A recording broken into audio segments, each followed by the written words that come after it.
संभल की घटना या कुंदरकी की जीत,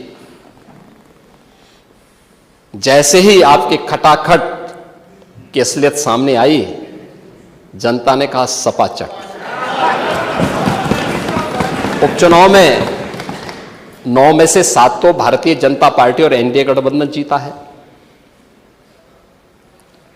और यही नहीं, सीसामऊ और करहल, याद करिए 2022 में समाजवादी पार्टी ने करहल में 70,000 से लगभग 67,000 से जीती थी। इस बार वह मात्र 13-14 तक आ गई है। और भी चच्चू थोड़ा वहां पे कृपा कर लिए, नहीं तो वहां भी सपा चढ़ तय था। अगली बार होगा, अगली बार होगा चच्चू। अरे आप चिंता मत करिए, देख लेना अगली बार। कुछ नहीं रहे, बहुत ज्यादा रहे। अगली बार सीसामऊ में भी बाल बाल बच गए, और इसलिए इस बौखलाहट में कि कुंदरकी में लोगों को अपनी जड़ें याद आने लग गई हैं। अब आपने देखा होगा उन लोगों के वक्तव्य को, डिजिटल मीडिया में थोड़ा अवलोकन करिए और देखिए वहां पे जब लोग चिल्ला चिल्ला के बोल रहे हैं कि इन विदेशियों से पिंड छुड़ाना है, क्या बोल रहे हैं लोग, सबको अपनी जड़ें याद आने लग गई हैं।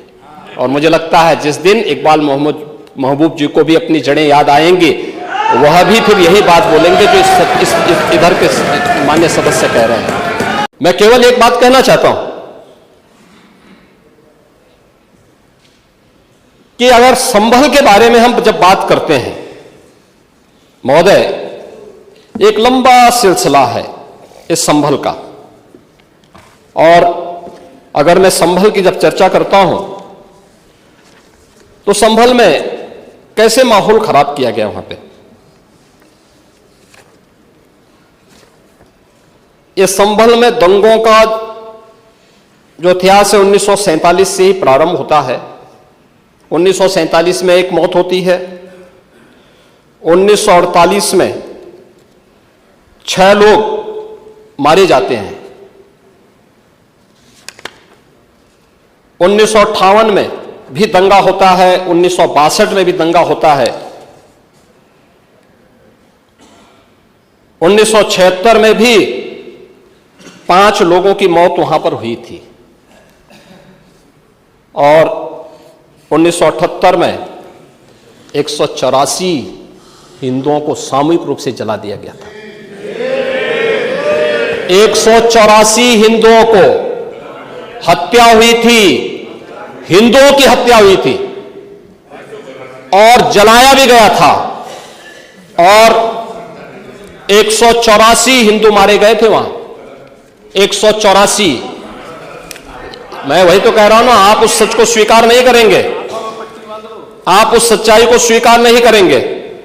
और लगातार कई महीनों तक वहां कर्फ्यू था। 1980 में फिर दंगा हुआ था, एक मृत्यु हुई। 1982 में फिर दंगा हुआ, एक मृत्यु हुई। 1986 में 4 लोग मारे गए, और 1990 फिर 1992 में 5 मौतें हुई, 1996 में 2 मौतें हुई। ये लगातार ये सिलसिला चलता रहा 1947 से लेकर के अब तक। 209 हिंदुओं की निर्मम हत्या वहां हुई है संभल के अंदर, 209 हिंदुओं की। और एक भी बार किसी ने उन निर्दोष हिंदुओं के लिए कभी 2 शब्द नहीं कहे, उनके प्रति, उन परिवारों के प्रति संवेदना के शब्द नहीं कहे। महोदय, जो आज घड़ियाली आंसू बहा रहे हैं, ये लोग कभी भी उन निर्दोष हिंदुओं के बारे में कभी 2 शब्द नहीं कहे। वहां पर 1978 में जो दंगा हुआ था महोदय, किस प्रकार की स्थिति थी। एक वैश्य जिसने सबको उधार दे रखा था पैसा, और उस बात को मानता था कि साहब मैं तो सबको पैसा देता हूं, मेरे यहां तो सब व्यवसाय के साथ जुड़े हुए हैं। अगल बगल के हिंदू दंगा होने के बाद उनके घर में इकट्ठे होते हैं। इकट्ठा होने के बाद उनको घेर लिया जाता है। घेरने के बाद वो बोलते हैं, भाई आप हमें क्यों घेर रहे हैं? कहा जाता है, नहीं, क्योंकि तुम इन हाथों से पैसा मांगोगे, इसलिए उनके हाथ काटे जाते हैं, फिर उनके पैर काटे जाते हैं, और फिर उनका गला रेंद करके हत्या होती है। ये लोग सौहार्द की बात करते हैं, शर्म नहीं आती इन लोगों को सौहार्द के बारे में चर्चा करने की। 1978 से जो मंदिर आज निकल रहा है, 1978 से इन लोगों ने कभी खोलने नहीं दिया उस मंदिर को। जो आज बजरंगबली का मंदिर निकल रहा है, जो वहां पर आज 22 कुएं किसने बंद किए थे, इन 22 कुओं को भी वहां पे बंद किया गया। और वहां का माहौल इतना तनावपूर्ण किसने बनाया था? ये पत्थरबाज कौन थे? एक भी गिरफ्तारी बिना साक्ष्य के नहीं हो रही है।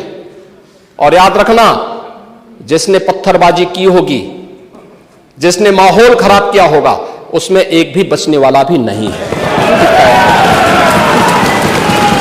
एक भी नहीं बचेगा।